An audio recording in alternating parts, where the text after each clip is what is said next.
আমি দেখেছি সোশ্যাল মিডিয়াতেও দেখেছি যে আজকে অল ত্রিপুরা টাইগার ফোর্সের জঙ্গি কমান্ডার ইন চিফ ছিলেন রঞ্জিত দেববর্মা পরবর্তী সময়ে সারেন্ডার করেছেন কিনা সেটা নিয়ে অনেক কোশ্চেন আছে। যাই হোক, তিনি এখন বিধায়ক। তিনি আমার বিরুদ্ধে পশ্চিম আগরতলা থানায় মামলা দায়ের করেছেন এবং দেখেছি যে এডিশনাল এসপি ধ্রুবনাথ রীতিমতো দাঁড়িয়ে ওনাকে ওনার হাত থেকে এফআইআর গ্রহণ করেছে। তো এটা ভালো, রাজ্যবাসী দেখছেন ওনারা কিভাবে কি করছেন। এবার আমার কোনো প্রতিক্রিয়া নেই, এটা পুলিশের ব্যাপার, হোম মিনিস্ট্রির ব্যাপার।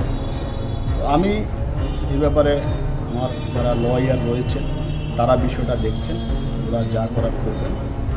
কিন্তু একটা বিষয় যে রঞ্জিত দেববর্মার বিরুদ্ধে যে বিষয়টা নিয়ে ওনারা আমার বিরুদ্ধে অভিযোগ এনেছেন সেটা হলো হেডলাইন্স ত্রিপুরা ওনার ডুয়েল সিটিজেনশিপ বা ডুয়েল আইডেন্টি কার্ড নিয়ে নিউজ করেছে। তো ডুয়েল আইডেন্টি কার্ড নিয়ে তো আমরা নিউজ করেছি, আমি দায়িত্ব নিয়ে বলছি নিউজ করেছি। তো এটা পরবর্তী সময়ে মামলাটা যখন কোর্টে যাবে তখন এটা বিচার হবে, তখন এটা প্রমাণ হবে যে রঞ্জিত দেববর্মার এটা ঠিক না আমাদের নিউজটা ঠিক, ওনার ডুয়েল আইডেন্টি কার্ড ছিল কি না।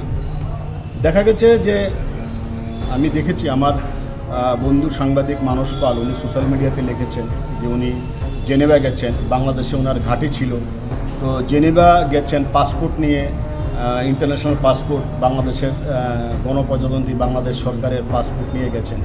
তো বাংলাদেশ সরকারের পাসপোর্ট কীভাবে আই কার্ড ছাড়া হতে পারে সেটা আমার বন্ধু মানস পাল বিশিষ্ট সাংবাদিক উনি ডিটেলস লিখে দিয়েছেন, ডিটেলস জবাব সোশ্যাল মিডিয়াতে লিখে দিয়েছেন।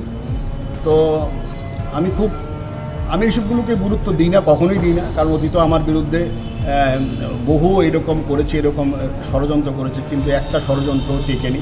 এগুলো আমি গুরুত্ব দিই না, কারণ সত্যের পক্ষে আমি আছি, সত্যের পক্ষে আজীবন লড়াই করে যাব। কারণ রঞ্জিত দেববর্মার ইতিহাস রাজ্যবাসী জানে, সেটা হেডলাইন্স ত্রিপুরাকে বলতে হয় না, এটা প্রণব সরকারকে বলতে হয় না। রঞ্জিত দেববর্মার অতীতে কতগুলো ইনসিডেন্ট হয়েছে ত্রিপুরাতে।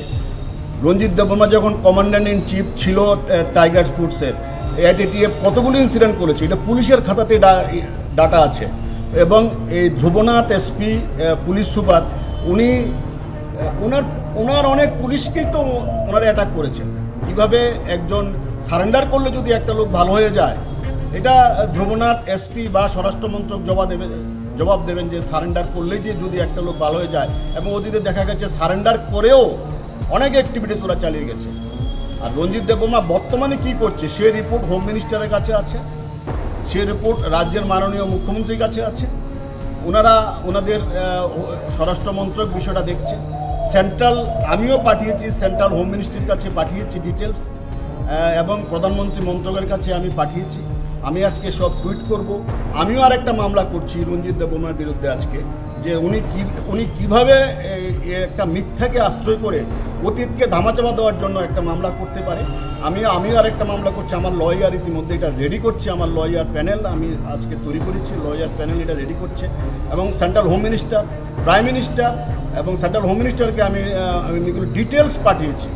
গত কদিন ধরে যা হচ্ছে আমি ডিটেলস পাঠিয়েছি, ওনারা আমাকে রিপ্লাই দিয়েছে এবং ওনারা যা করার বিষয়টা করবে। আপনারা একটু ওয়েট করুন, আপনারা দেখুন যে এটা শেষ পর্যন্ত কোথায় গিয়ে দাঁড়ায়। গতকাল